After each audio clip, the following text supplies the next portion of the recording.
Hello, and welcome to Leaders in Shape.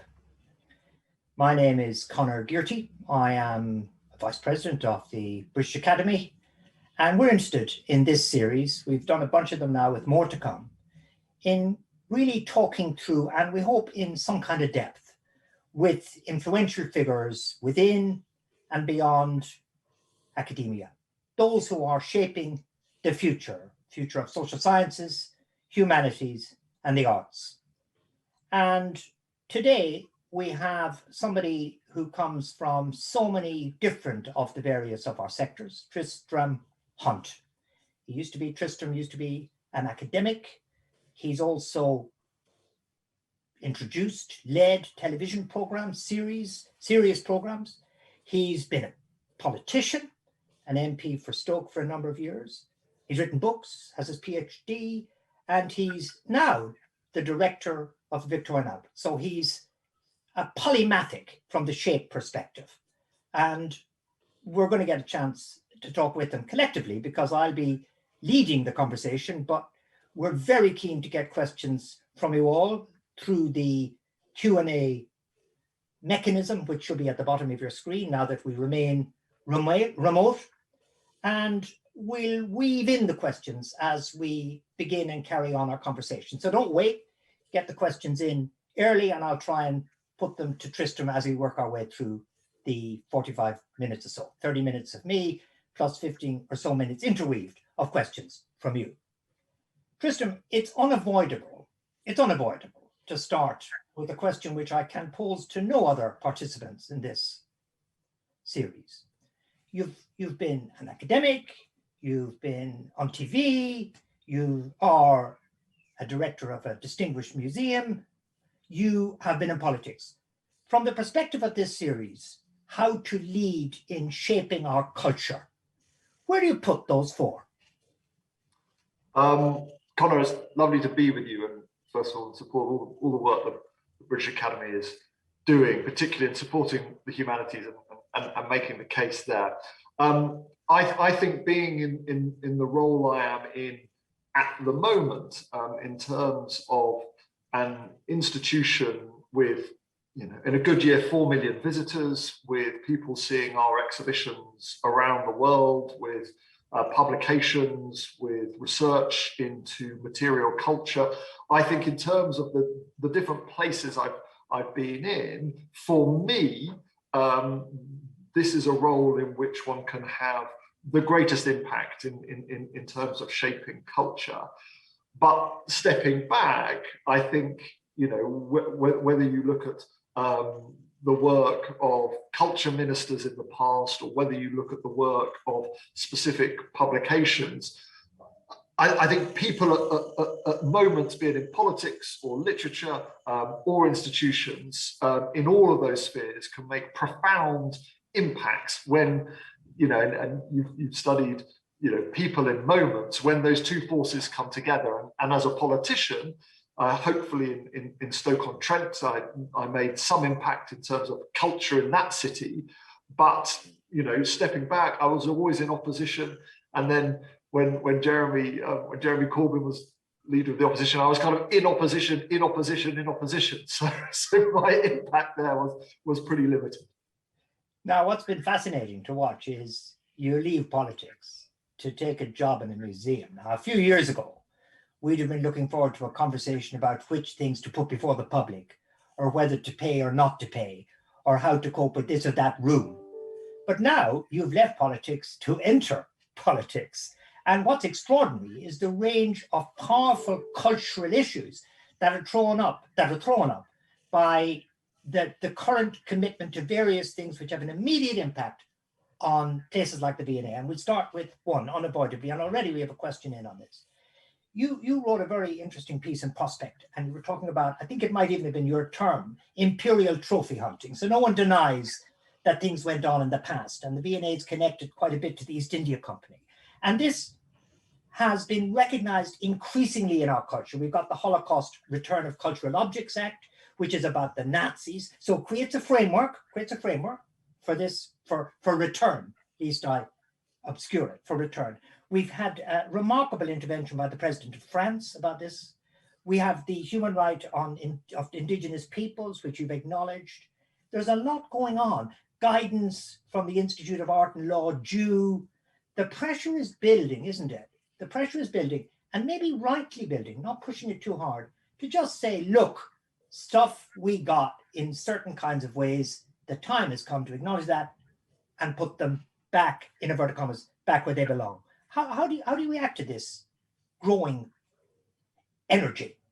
Well, we should absolutely be having this discussion because it's kind of core, particularly to a museum like the V&A. And to step back one moment. So the East India Company repository, which was the museum of the East India Company, and the psychology of colonialism was intimately bound up with collecting, became, after the 1857 and the collapse of the East India Company, came part of the South Kensington Museum. So we've had this very, very long history to colonialism, and the history of the British Empire is embedded within South Kensington. We also have within the collection specific items from, for example, Ethiopia, which were looted in 1868. We've also had the items from the Ashanti, which were taken by Sir Garnet Wolseley in a punitive raid in 1874. So we've got multiple items collected from multiple colonial pasts. And that's important because all of these have different histories. All of these objects have different pasts, and much that was in the East India Company repository, for example, some was taken as loot, but a lot was acquired as gifts, a lot was purchased, and yes, in an unequal economic relationship. But at the moment, do you know what? China is buying an awful lot in an unequal economic relationship. The Gulf states are buying an awful lot in an unequal economic relationship. And money and art and power often go together.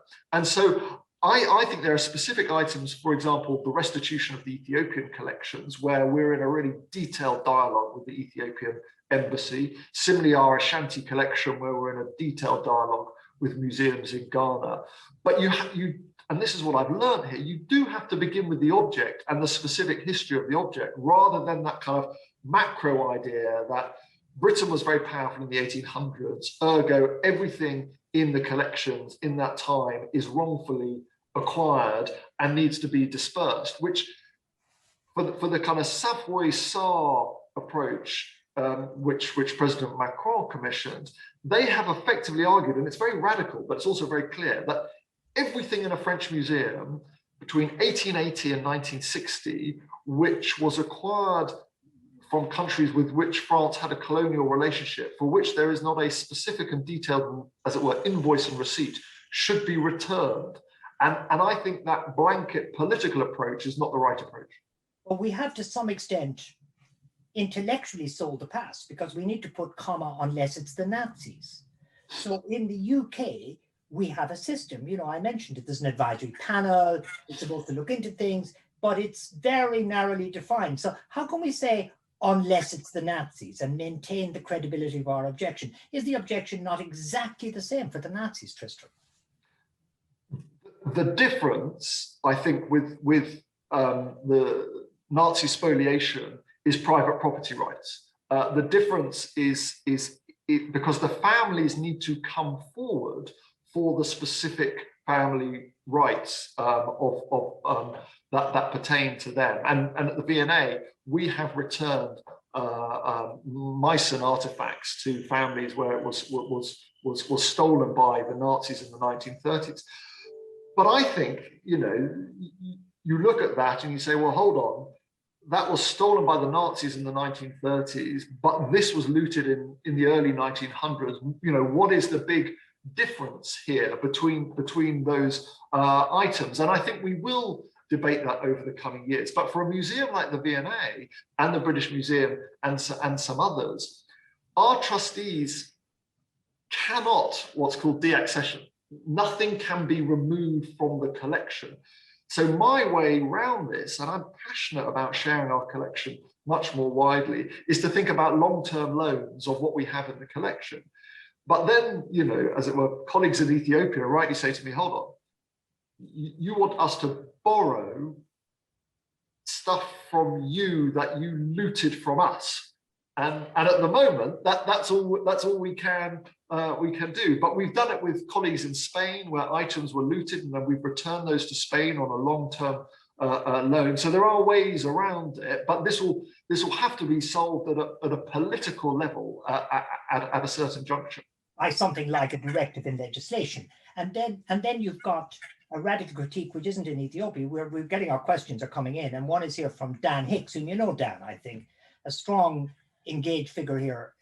Dan won't mind me saying that, and he's saying, look, this is about, and I'm quoting his terms here, facing up to and actively dismantling the infrastructure of institutional racism that persists in our colonial era museums. Now, Dan's not talking about you guys in particular. It's a general critique. We know that. But the question, how can the V&A meaningfully address systemic racism beyond just claiming it's an historical topic that needs better interpretation? That's not what you've been saying. But how do you, or maybe you say you don't do it, but meaningfully address systemic racism? Because I think the collections are one part of it. I think programming, for example, our really exciting upcoming exhibition on Africa fashion, for which we're acquiring new items today. I think the staff body, I think the research program. So I think dealing with, as it were, issues of restitution and repatriation is one part, but it's not the totality of the conversation. And actually, when you talk to colleagues again, and this is just pertaining to us in Ethiopia and Ghana and elsewhere, yes, there's this absolute issue around some of these collections, but there's a much broader conversation that they want to have about research collaboration and scholarship and conservation approaches. And we had a very brilliant conversation with Kwame Anthony Appiah last week, talking about cosmopolitanism and not losing sight of the important role of museums as places of cosmopolitanism, and how he wrestled as someone with a Ghanaian and British identity of his enormous pride in having items from the Ashanti in museums in London, but also thinking that more of those should be back in Ghana. And so that, and similarly, David Olusoga has spoken about that in terms of the Benin items. So museums also have this role of celebration of culture, of celebration of cosmopolitanism, as well as, and there's a particularity around the loss of artifacts from sub-Saharan Africa. Yeah, it's interesting what you're saying there, because I'm thinking also as you speak of something you said in Prospect. And so the logic of your position isn't we keep because we're better. The logic is that we share. But then you wrote a sentence, which I have to say reminded me a bit of what the Colonial Office used to say when they were trying to postpone colonial independence. In time, I hope that's not too unfair, Tristram, to an historian. You tell me. In time, we hope to share these items far more equitably. So when is the time right for a radical rethink? Is it depending on the stability of countries out there? Is it depending on some judgment that they have jumped hoops? When is in time? The boring practicality of this is that there are legal obstacles to insurance, that we want to get these items abroad as swiftly as possible. But in order to get them there, we need an acceptance of ownership. And quite rightly and quite understandably, colleagues we're dealing with in some of these countries are saying, well, we're not going to say these belong to you. We're not going to say that. And we're trying to work through the politics of this, which is to say, well, can we just say in this particular situation for this moment, because this will allow us to insure them, which will allow us to get them. So I think, I certainly hope that within the next 5 years, our Ethiopian collection will be on display in Addis Ababa, and I think our Ashanti collection will hopefully be on display in Ghana. But we're obviously dealing in some situations with royal collections and national collections, and there's a complexity there. And I think it's also, just to sort of flip it round, it shouldn't just be on our timetable, because it's, do you know what, it's politically suitable for me to try and get these items out of the door within the next 18 months or so. Actually, this should be a conversation of generosity, which says, not generosity in a kind of patronizing way, but a collegiate generosity, which says, okay, when you're ready and on your timetable, then we're going to be in the right place to share these. So it's not a sense that, you know, these areas aren't kind of, you know, the sites are not ready in terms of the physical infrastructure, and you know, it'll take forever.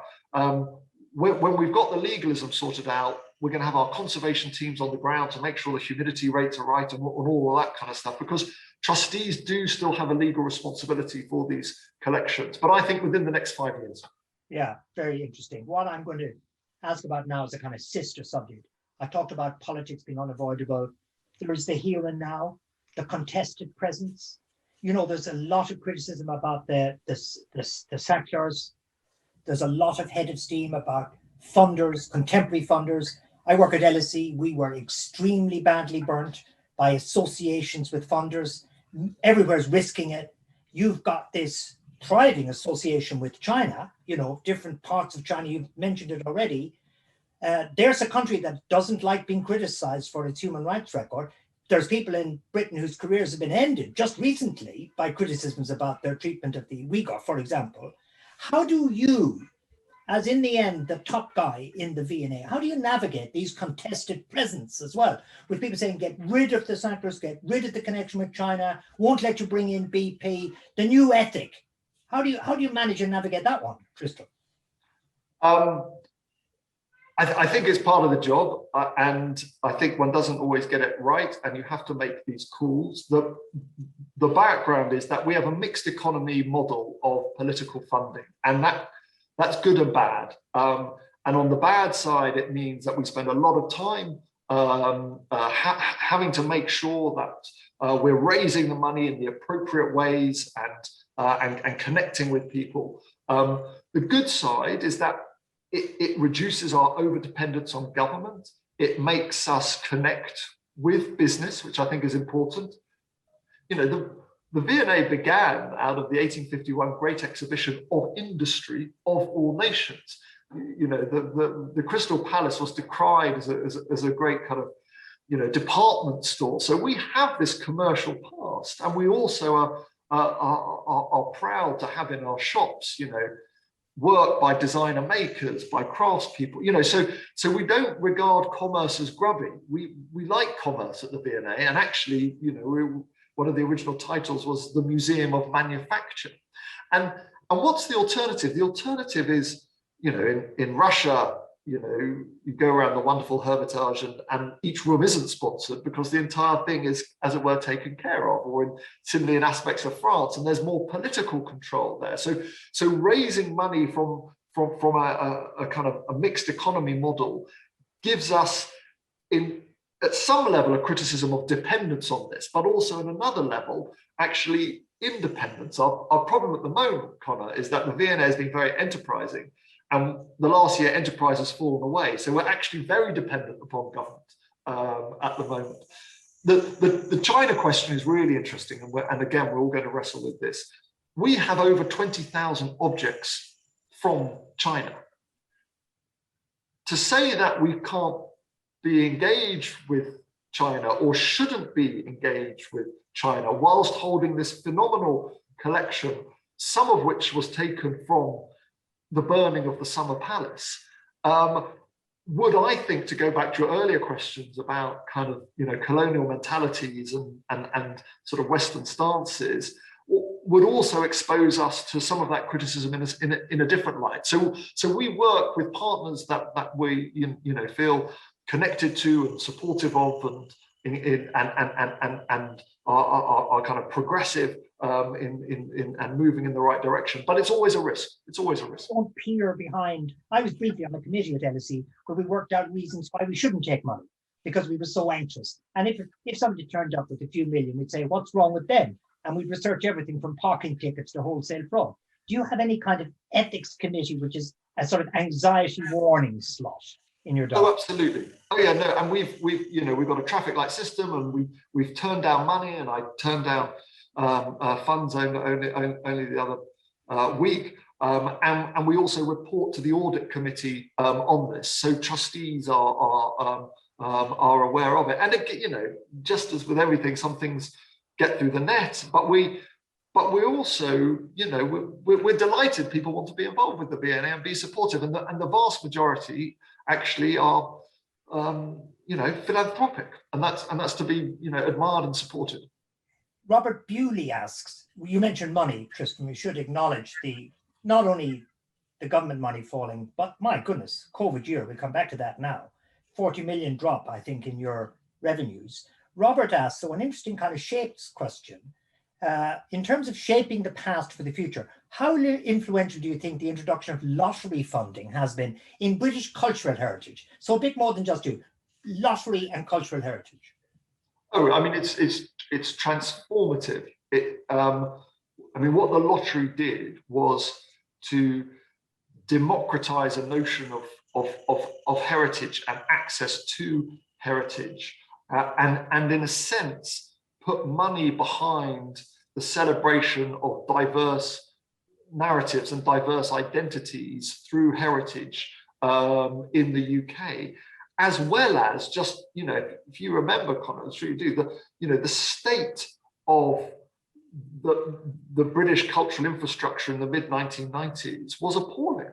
The leaking roofs, the terrible facilities, and the lottery fund came in and did both a huge amount of really important work on infrastructure and this kind of diversifying of ideas of heritage. The success of UK museums over the last 20 years, and we should be absolutely clear that this is a massive success story of more people coming to see more objects and be excited by more understandings of the past. Part of that is predicated on the lottery investment.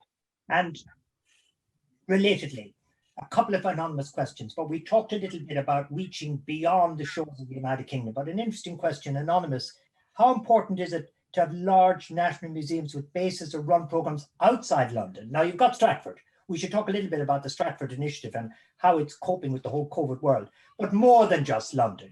As a former MP for Stoke, goodness, you know that. Is it something you're developing more than London, UK, but out there? Hugely important. Again, the history that the V&A, the South Kensington Museum, this model of a kind of applied and decorative arts museum, that was the inspiration then for the Birmingham Museum and Art Gallery, the Potteries Museum and Art Gallery, the Nottingham-Trent Museum, Nottingham Castle Museum. So this regional, and actually, the national museums in Scotland and in Dublin. So the V&A always had this very strong kind of regional sensibility. And we're obviously, along with the other national museums, big lender and loaner of objects to exhibitions around the country. But our footprint kind of nationally now, V&A Dundee, really important regeneration project by the Tayside, by the Tay, Scotland's leading design museum now. We share our collections there, and it's people are cynical about the kind of Bilbao effect and the role of museums in regeneration. It's doing the job in Dundee. The amount of inward investment coming into that city, the excitement now, even talk of a new Eden project up there. It's really exciting there. Secondly, my big campaign whilst I was the Member of Parliament for Stoke-on-Trent Central was to support the saving of the Wedgwood collection, the Wedgwood Museum. And part of that deal was that the Wedgwood collection, 80,000 objects from the world's greatest potter, became part of the V&A collection. And what we're now doing is really investing in the V&A Wedgwood collection in Stoke-on-Trent. So Dundee, Stoke, and then also our other big partner is in Blackpool, where they're building a new museum, Blackpool Showtime, around theatre and performance. We are privileged to have the theatre and performance collection within the V&A. And so we're supporting in Blackpool a really exciting kind of popular entertainment theatre and performance museum there. So to the anonymous questioner, it is essential. I think it's the right thing to do. It's what we should be doing is making sure we're sharing our expertise and our collections as widely as possible. And another anonymous questioner, in this difficult year, their words, not mine, though clearly it is a difficult year, have you kind of, my words, bonded with other museums and cultural institutions, quote, as you all navigate the same challenges? Has it brought you together in some peculiar, paradoxical way? Oh, definitely, both nationally and internationally. And I think, you know, we've come together as museums to, you know, make sure we're kind of making the right ask of the Treasury and working together like that. It's very collegiate. We share information around, you know, how our ticketing processes, how we're going to reopen, when we're going to reopen. We've all been through really tough restructure programs and redundancy programs, and thinking about how we support colleagues in those situations. So there is a strong collegiate feel within the museums. And then internationally, it's really, you know, we're in the same place as many of our colleagues in America. Our colleagues on the continent have been more protected because they had more state funding. And so, as it were, the loss of, you know, exhibition ticket sales and food sales doesn't hit them so much. But it has been a moment where we've come together and worked together, and not just within the museums. I think across cultural institutions, you know, theatre, music, dance, because we've all felt the impact. You know, we are sociable places, and the pandemic rips that apart. You wrote in a piece in The Guardian, what kind of culture do we want to return to? And here's an heretical thought. We make much of the wonderful power of remote access. We've had to keep our spirits up during COVID. And yet there's some truth in it. There's some truth in it. So you say, look, there's nothing beats seeing in flesh. But what about this? What about this? Look, you have to travel to see it. You have to find it in the museum. You have to pay. And then when you get to it, unless you're lucky enough with respect to be the director, you're being moved along pretty quickly. So I'm wondering whether or not a new model would not be wholly inappropriate with serendipitous exposure to the collection via the web, and then a fairly rigorous queuing process to get into a much quieter, emptier V&A where you're brought along by a curator because you've predetermined the bits you want to see. Is there a way in which, here's the aggressive bit, that the V&A is like a giant Debenhams, you know? It's a bit of a white elephant in a world of the web. Is that possible? A new model, save money like immediately.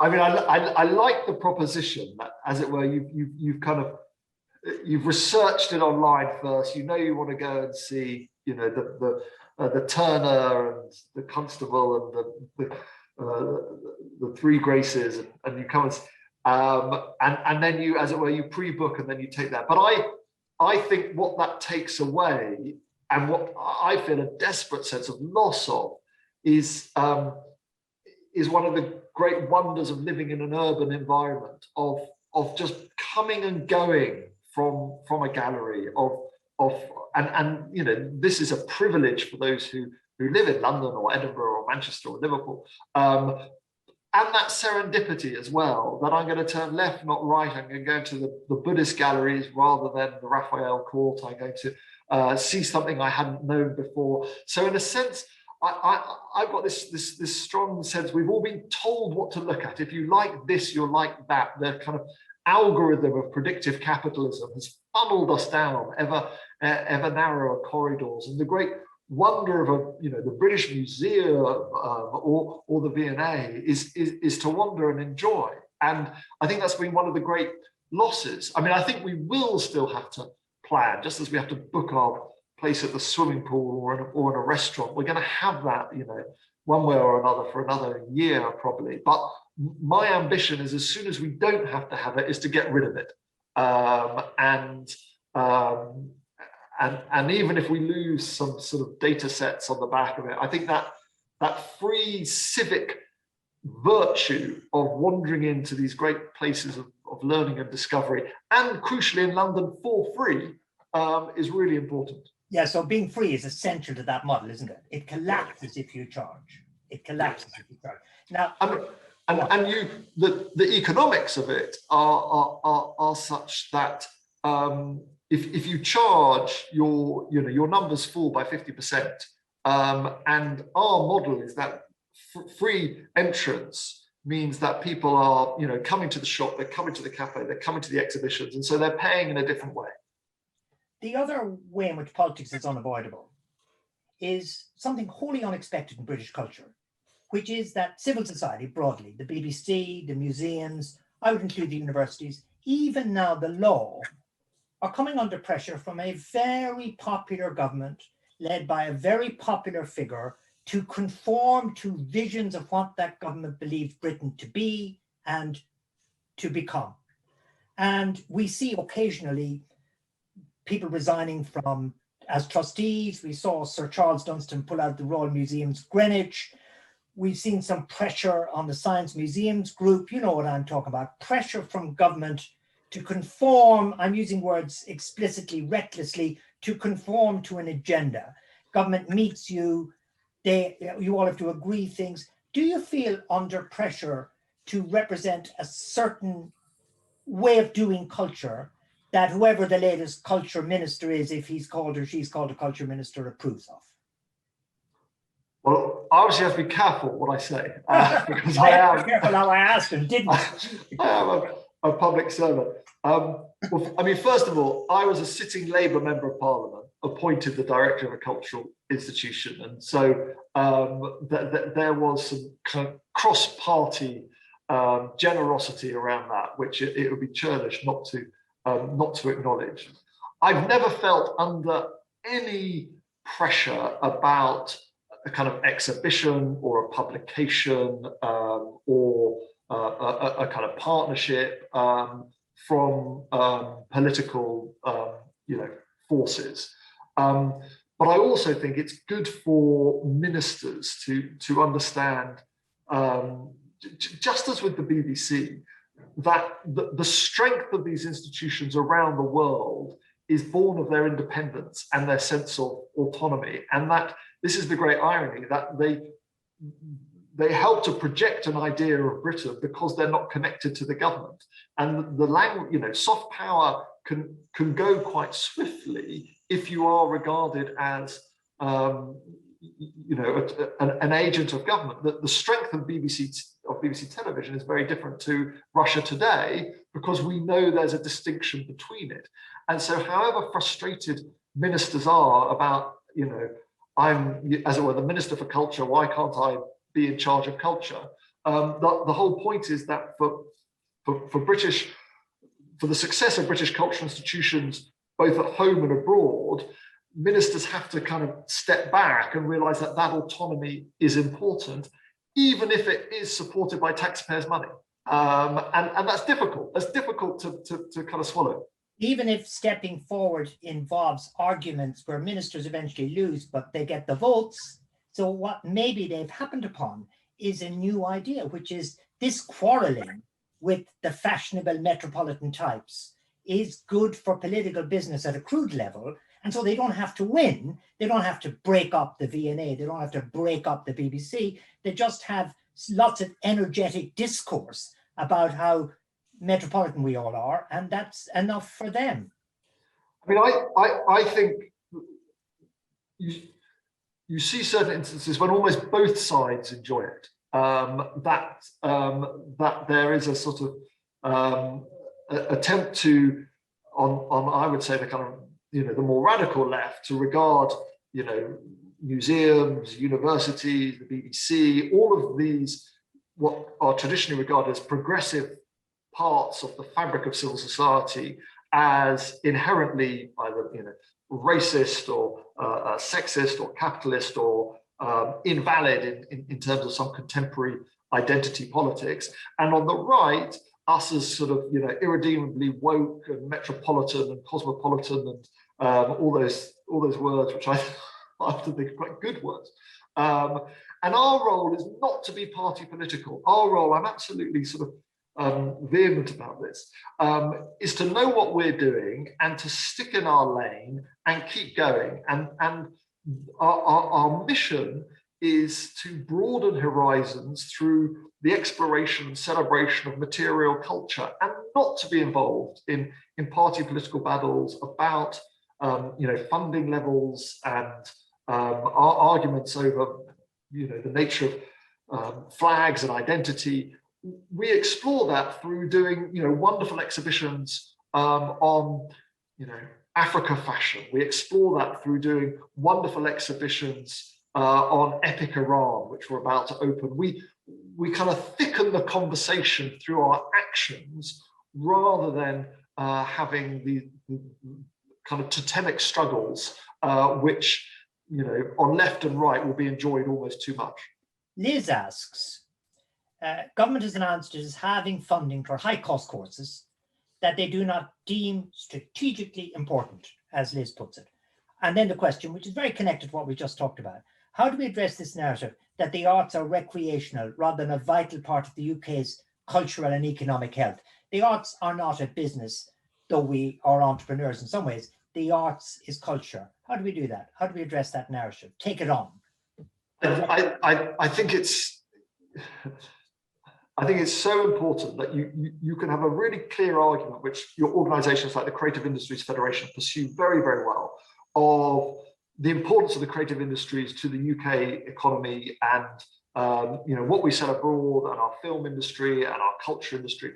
And then you can also have a really strong argument, which is not being made either on the political left or right in terms of party politics at the moment, on the merits of a vibrant artistic culture, the merits of having an effective infrastructure for art and culture, the merits of having design and music and dance and all of these components of a successful society. And I think the people who make those arguments most effectively are indeed the kind of the makers and the designers and the artists. But I would like to hear more from both political parties about the merits of that, alongside the more obvious conversation around the economic merits of this. And the argument I always make when I go into schools is around the fourth industrial revolution and the importance of creativity, that young people are going to have 5, 6, 7 jobs in their lives, and they're going to need resilience, and they're going to need ingenuity, and all of these elements that actually an artistic education helps to teach them. Because if they don't have that, the robots are going to steal their jobs. And the kids get it, but the parents don't. And you've got to tell the parents that it's really important that their children study music and design and art and drama, because actually they're future-proofing them against some of the extraordinary changes that are going to happen in the future. Well, here's a fan who's anonymous. The V&A used to be known as the world's greatest museum of art and design, but it's getting better, this one. This slogan has changed to include performance now, the greatest museum of art, design and performance. I love this change, this person says, anonymously, and will be interested to know how this increased commitment to performance came about. Is it before your time? Is it on your watch? But how did you end up with this brilliant insight about including performance? Because the theatre collection, which was part of the V&A and then became the Theatre Museum in Covent Garden, then came back into the museum after the closure of the Covent Garden exhibition. And so the theatre and performance department became part of the museum again. And one of my very brilliant predecessors, Mark Jones, turned us from art and design into art, design and performance. And it's a really important part of what we do. I've just been to see the final stages of the building of our Alice in Wonderland exhibition, which is curated by Kate Bailey, who works in our theatre and performance department. And and what you have there in a brilliant V&A way is an account of word and image, the literary history of Lewis Carroll, the artistic history of the incredible illustrations, and then an account of Alice through theatre and film and music. And that's the V&A story, that you can take these remarkable components of culture and understand them in so many different facets of material culture. Will Brexit provincialise British culture? I hope not. I mean, we've got to wrestle with some of the kind of bureaucracy of loans and back and forth. But the V&A, we're both we're a national museum, as we spoke about Stoke and Dundee. We're a European museum. Albert and Victoria were European figures. And we're a global museum because of the East India Company collection and more widely. So we just have to make it work. It's our responsibility in a sense. And Lord knows, I campaigned for Remain in the referendum in Stoke-on-Trent Central, which voted 70-30 out. So I've got the kind of I know about the case for and against Brexit, but it's done. And it's the responsibility of a museum like the V&A to, as it were, not allow this moment to presage a retreat from our wonderful continental partners. And I'm involved in a network of design museums, Hungary, Vienna, Paris, to make sure that we keep those conversations alive. There's another question. Obviously, navigating a return to normality will be a priority over the next 5 years. But then the question, and your chap has done a lot, and so it's a 5-year time. What else are you keen to do in the next 5 years? I don't know whether that means leave the V&A, go to another 5 different things, or whether it means within the V&A, but answer as you wish. Where is the next 5 years going? Well, hopefully very, very much here, but the big change of the coming years, which you alluded to, Conor, is the 2 new sites in Stratford and the V&A's transition to a multi-site museum out from our kind of heartland in South Kensington. We've had our Museum of Childhood in Bethnal Green since 1874 in different ways. But what we're doing on the Olympic Park in Stratford is remarkable. We're building a new collections and research centre, so you will be able to walk through the storage facility of the V&A. That age-old question everyone asks of museums: where have you hidden the other stuff? Well, now you'll be able to go and see where that is. And then a new waterfront museum, part of the East Bank development, kind of South Bank of the 21st century, alongside Sadler's Wells, the BBC, London College of Fashion. We've got a brilliant new director there, Gus Casey-Hayford, and that is celebrating the culture of making in East London and thinking about what the history of that and what that means for today. So we'll be saying more about that in the coming months and years, but that will be the big transition of the coming years. So it sounds as though it may well be the V&A for a while yet. Now, I've got one last question. We covered some of the questions. Sorry to those who we haven't been able to fit in. This is a short last one because we're running out of time. You get a phone call, Tristram Hunt, from Keir Starmer. And he says, my goodness, didn't go so well, did it? Give me one single piece of advice to revive Labour. Now, forget you're a civil servant. Forget you're the director. Pretend you're at a dinner party in metropolitan London with me. How would you answer that? What advice would you give? One piece of advice. I think it's been so hard for Keir, not least because, I mean, from my view, what he inherited, but also the pandemic and the inability. What politicians, they feed off the kind of human.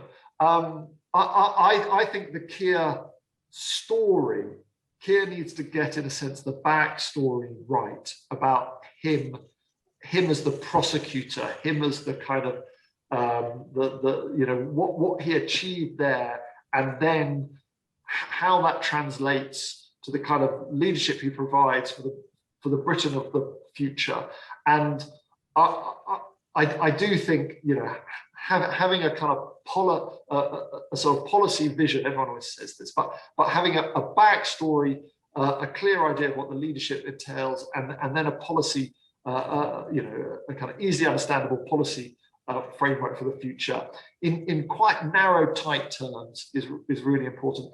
But it's so easy to say that. I mean, you know, the ability to actually kind of deliver that in the face of it. But it's, you know, I think about Stoke, and it's so hard. You know, we saw what happened in Scotland with the aftermath of the referendum there, and all the fears that people thought about in terms of traditional Labour areas and the impact then of the Brexit referendum on disconnecting people from the party. All of those fears, they look like they're coming true, and so I feel for the leader of the party. Thank you very much. Now look, the next one of these Leaders in Shape is on the 14th of June. It'll be Simon Baron-Cohen, the psychologist who is a leading expert on autism. That's our next one. I hope that those of you who are here and have enjoyed this can tune in. But for now, were we in a proper room, we would be enjoying the opportunity to applaud Tristram Hunt for his tremendous contribution this afternoon. So Tristram, on behalf of all of the people watching, listening now and later, thank you very much for joining this Leaders in Shape series at the British Academy. Conor, thank you very much.